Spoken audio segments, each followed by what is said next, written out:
Hello दोस्तों, आपका स्वागत है आपके अपने इस यूट्यूब चैनल टारगेट एजुकेशन पे।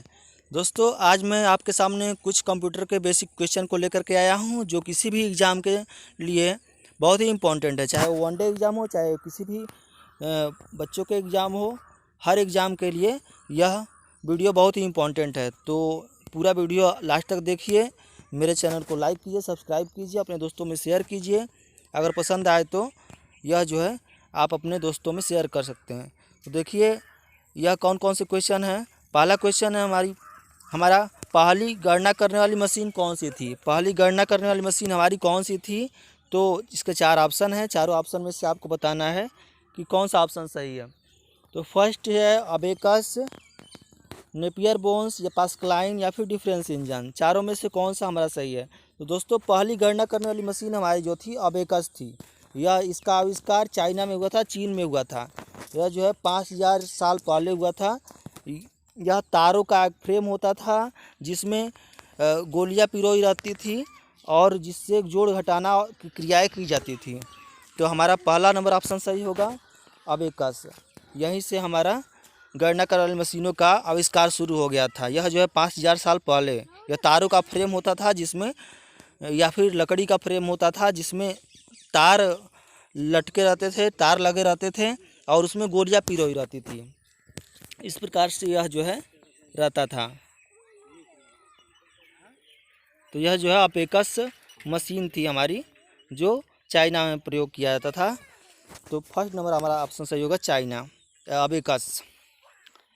हड्डियों से बनी गणना करने वाली मशीन थी कौन सी थी। तो हमको बताना है। चार ऑप्शन है, चारों में से कौन सा सही है। अबेकस, नेपियर बोन्स, पास्कलाइन या फिर डिफरेंस इंजन। तो दोस्तों, हड्डी को क्या बोलते हैं। हड्डी को बोन्स बोलते हैं। बोन यानी कि हड्डी। तो हड्डी, तो हमारा हमारा यह जो है ऑप्शन सही होगा, नेपियर बोन। नेपियर बोन्स हमारा, अभी अबेकस के बारे में मैंने बता दिया। तो हमारा इसका जो है नेपियर बोन्स होगा। हड्डियों से बनी गणना करने वाली मशीन नेपियर बोन्स। चलिए अगला क्वेश्चन देखते हैं। ब्लेज पास्कल ने कौन सी गणना करने वाली मशीन का आविष्कार किया था। तो ब्लेज पास्कल ने कौन सी मशीन का आविष्कार किया था। तो दोस्तों, पहले क्या होता था कि जो भी आविष्कारक होते थे उन्हीं के नाम पर उस मशीन का नाम पड़ जाता था। तो देखिए ऑप्शन में कौन सा पास्कल से संबंधित मशीन का नाम दिया गया है। तो यह जो है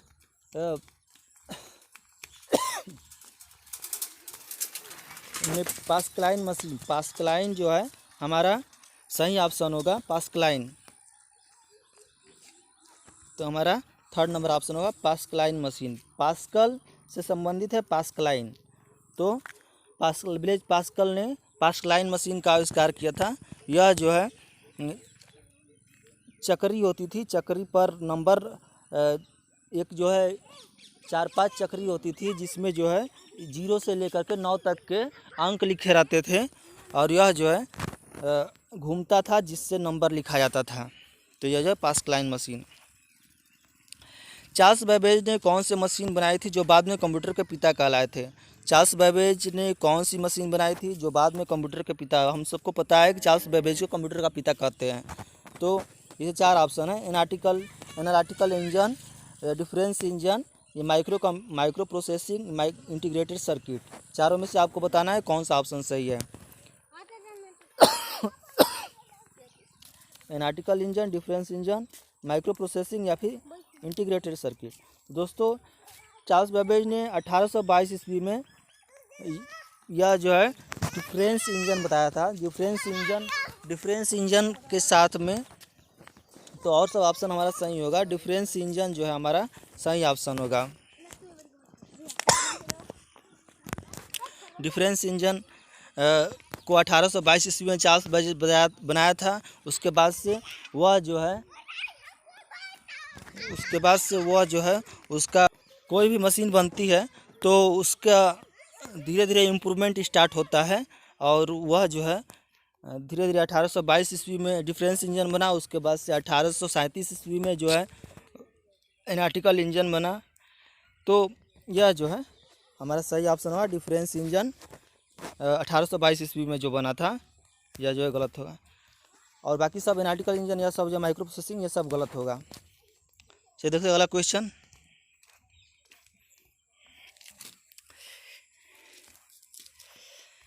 वैक्यूम ट्यूब का प्रयोग कौन सी पीढ़ी के कंप्यूटर में किया जाता था? वैक्यूम ट्यूब का प्रयोग कौन सी पीढ़ी के कंप्यूटर में किया जाता था?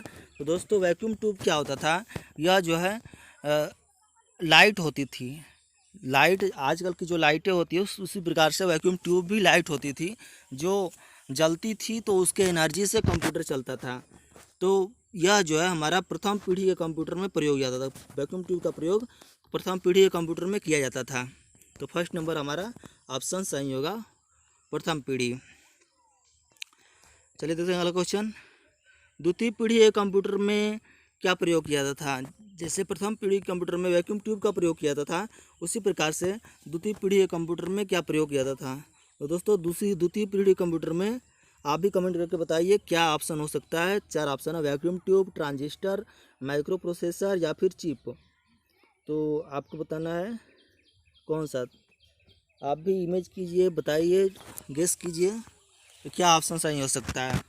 दोस्तों इसका सही आंसर होगा ट्रांजिस्टर।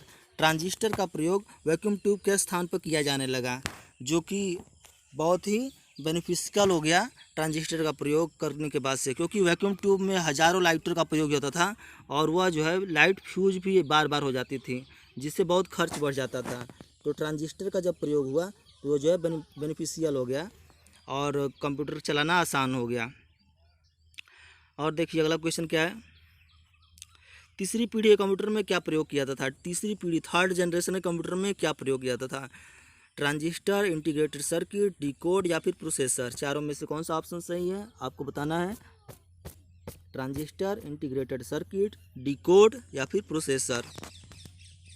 दोस्तों इंटीग्रेटेड सर्किट, यह जो है थर्ड जनरेशन कंप्यूटर में यह प्रयोग किया जाता था। इंटीग्रेटेड सर्किट, आईसी जिसको बोलते हैं, जिसको आईसी भी बोलते हैं, आईसी इंटीग्रेटेड सर्किट शार्ट में बोलते हैं।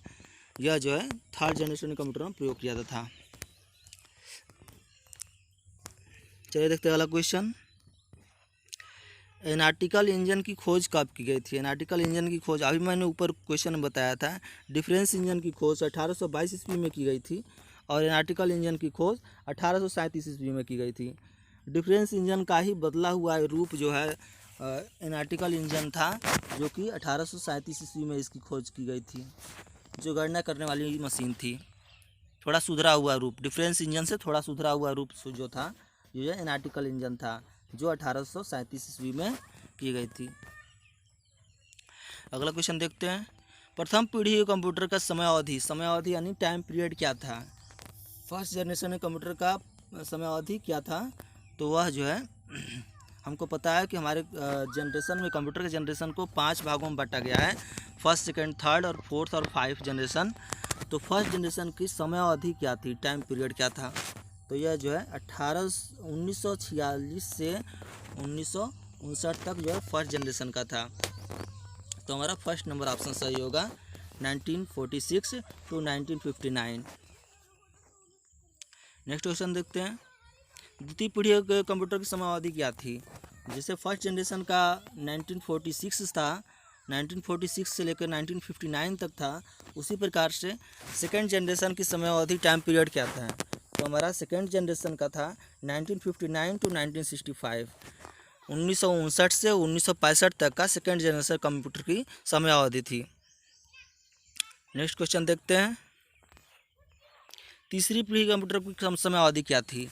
जैसे फर्स्ट पीढ़ी के कंप्यूटर की समय अवधि 1946 से 1959 थी और सेकेंड जनरेशन की समय अवधि 1959 से 1965 थी। यह जो है यह फर्स्ट का था, यह जो है सेकेंड का। अब तो इसी प्रकार से थर्ड जनरेशन की समय अवधि क्या थी? तो थर्ड जनरेशन की समय अवधि आपको बताना, यानी कि यह जो है फर्स्ट का हो गया या सेकेंड का हो गया। तो यह नहीं होगा, यह नहीं होगा, हमको ये दोनों में से बताना है। दोस्तों यह जो है थर्ड जो है हमारा ऑप्शन सही होगा।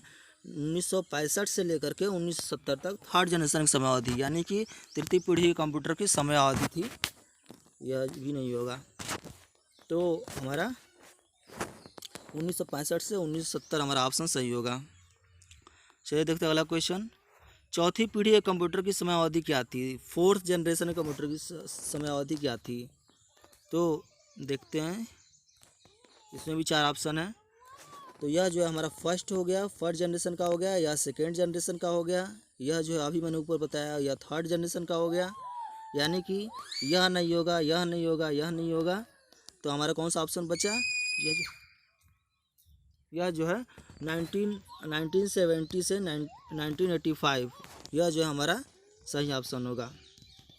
तो दोस्तों, इसी प्रकार के हमारे वीडियो और भी देखने के लिए मेरे चैनल को लाइक कीजिए, सब्सक्राइब कीजिए, अपने दोस्तों में शेयर कीजिए।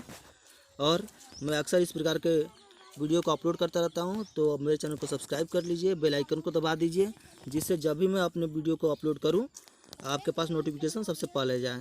थैंक यू, धन्यवाद।